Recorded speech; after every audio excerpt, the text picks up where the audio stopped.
another short video. Just a thought I was thinking a little bit, talking to a few people. I shot a video a long time back, and this probably was one of my best works, if I'm being honest. It was titled something along the lines of "A Man Alone is Less Than Nothing," and in that video, I made the point basically that one guy, it can't really do much, but when he's with a bunch of people and in a community that he loves and cares about, he can do a lot. Functioning in a group. And the corollary to that I want to talk about today is a normal man is a lot more competent than you think. I made kind of in the beginning of that video the point that one man has the strength of about a tenth of a horse, and that is true. But you sit back and think, a horse is a 1,000 to 2,000 pound animal. The fact that a man can exert the power of a tenth of a horse, I mean, that's kind of a crazy thing. And that's a normal guy. That's a normal, totally normal guy. And I suppose my point this time is that you shouldn't be afraid of being normal. The way that distributions work, normal people make up a majority of the distribution. You're probably normal. Like, if you're not normal, you're not going to be watching this fucking video. Like, you're going to be out doing something else crazy. But for the majority of us, including me, we're just normal people. And there is a beautiful thing about the fact that one normal guy can do a lot of cool, crazy things that can be very generative. But you also have to, you have the duality of that in that, one guy can only do so much. There's 24 hours in a day. You only have so much strength. You only have so much energy, even if you are, very physically capable and competent. There's only so much you can do in one day as one guy. But when you get together with a big group of normal people, that's when crazy shit can happen. All the greatest societies in the past, everything that we look backwards to in history that was fantastic and beautiful and wonderful. The cathedrals in Europe, the temples in Asia, all of these things, they were built by a lot of normal people. There was a really smart visionary that was doing all the complex stuff, but not just one. There's groups of them, but like there were really complex people that were above average that were doing the planning and stuff, but the work could not have been done without a bunch of normal people. And I think there's a beauty to that a lot of people don't appreciate.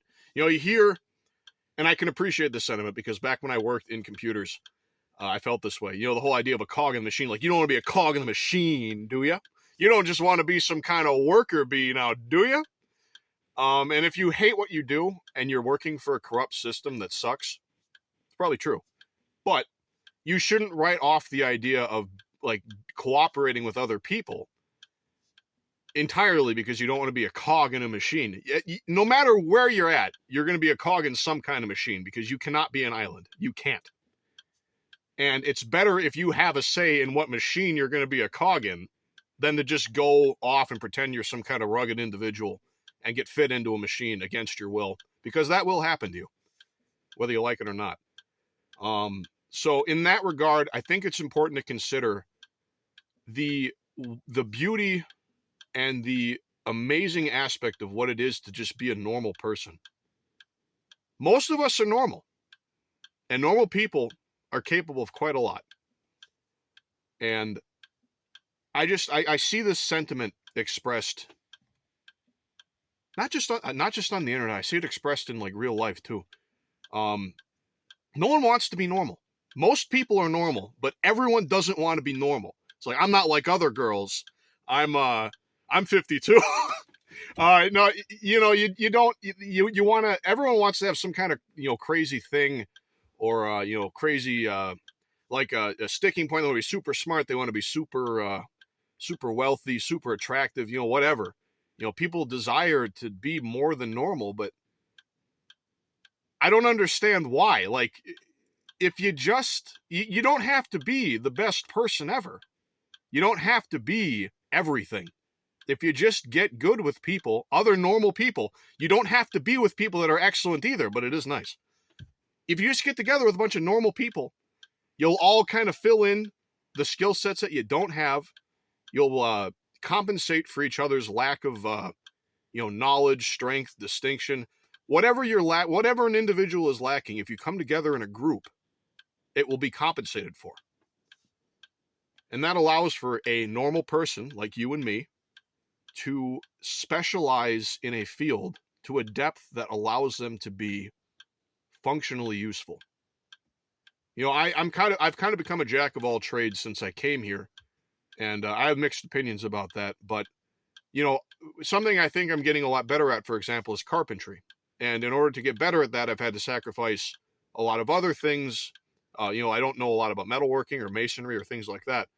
And I could get decent at those, but it's not going to be to the same level that I got good at carpentry, because I'm only so talented. I only have so much time. I only have so many ways I can experiment and experience these things. And there's an aspect of, you know, accepting that. I mean, what I don't know about carpentry, what I don't know about masonry or metalworking, I know other people that are really good at these things, and they compensate for the fact that I'm not that good at it. You know, could I get decent at like the basics? Yeah. But I'm never going to be as good of a welder as I am as a carpenter. It's just not going to happen. You know, you only have so much time. You only have so many things you can do. That's fine.